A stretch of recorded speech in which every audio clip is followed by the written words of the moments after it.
statement. I now give the floor to the representative of the Russian Federation. Спасибо. Thank you, Mr. President. We would like to thank the head of the UN verification mission in Colombia, Carlos Ruiz-Massieu, for presenting the report on the situation in the country. We welcome the Vice President and Minister for Foreign Affairs of Colombia, Ms. Marta Leticia Ramirez. Unfortunately, once again, we see a worsening situation in the country. This is due to a deteriorating security situation and a lack of progress in implementing the key commitments in the final agreement on peace. A stark example of this were the large-scale protests in the country. These protests involved not only opposition forces, but also an unprecedented number of young people, as well as indigenous people and women's human rights organizations. The reason for these protests, as we see from the report, was the security policy and the reintegration of peace process participants, education, and also agrarian reforms. So, in other words, areas that are directly linked to the comprehensive implementation of the final agreement. We are concerned that there were 54 civilian victims of the clashes and 2 observer units. We would urge the Colombian authorities to be more professional and to ensure there is no disproportionate use of force. Mr. President, we support the 5 areas earmarked in the latest SG's report as priorities for the Colombian government, specifically the security of the population, the reintegration of the participants of the peace process, the state presence in rural areas, intra-Colombian dialogue, and lasting reconciliation. Unfortunately, the report notes no serious progress on any of these points. Furthermore, right at the beginning of the election campaign before the 2022 elections, this campaign does not give much ground to hope that there will be significant progress in the near future. Of course, a serious problem remains the safety and security of civilians. The fights between groups for territorial influence over the past 3 months has led to a further 7,500 IDPs and the deaths of a further 15 participants of the peace process and 49 human rights defenders. Furthermore, over recent months, there has been a significant deterioration in the situation in the areas bordering Venezuela. Given this, the pointless policy of rejecting contacts with Caracas, even on such important issues as border control, only serves to worsen the difficult security situation.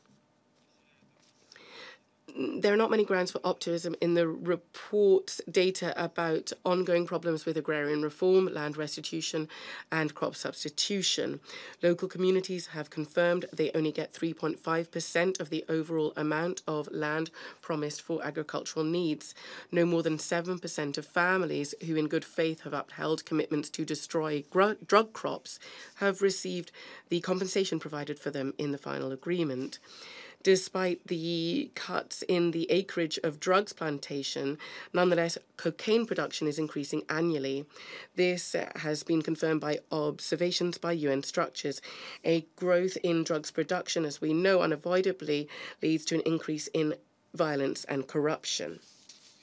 Now, regarding the work of transitional justice. It's regrettable that while the former leaders of the Revolutionary Armed Forces are giving evidence in the Special Jurisdiction for Peace, there have not yet been any reports of similar evidence being given by representatives of the government. This cannot fail to raise questions as to whether a balance can be struck in establishing truth and justice, especially because we're talking about responsibility for killings of civilians and extrajudicial killings. We have frequently drawn attention to the fact that a comprehensive peace is only possible with the involvement of all parties and due account being given to a whole range of opinions. In this context, it is heartening to hear of the first contacts for a long time being established between the government, the UN mission, and the representatives of the National Liberation Army, ELN. We hope that the Colombian parties will manage to return to comprehensive reconciliation negotiations. Mr. President, very soon the Colombians, along with the whole world, will mark the 5th anniversary of the signing of the historical final agreement on peace. This document was not only the embodiment of the desire of the Colombians for reconciliation and their own national responsibility for the future of their own country, but also it ensured that the peace process enjoyed the support of the Security Council, the UNSC, and the guarantor states. Support for this agreement by the international community shows a kind of vote of confidence in the Colombians, with the understanding that the provisions of the document would be unswervingly upheld.